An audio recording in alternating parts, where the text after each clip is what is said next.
Hello friends, welcome back to the my new video guys and my YouTube channel guys. Today friend we are going to talk about guys how can we disable adaptive brightness mode setting in our Tecno phone device. Friends, we want to disable your phone adaptive brightness setting. So how can you disable it today friends? I will show you. I will tell you in this video.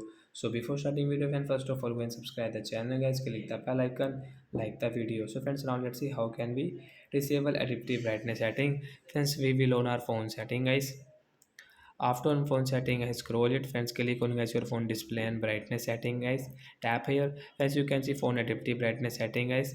So friends, we will tap here. As you can see phone adaptive brightness guys, you want to disable, you don't want to use. So friends, you can disable it. After disable guys, you can use your brightness setting without any problem. You want to decrease, you want to increase your brightness, you can customize according to yourself guys.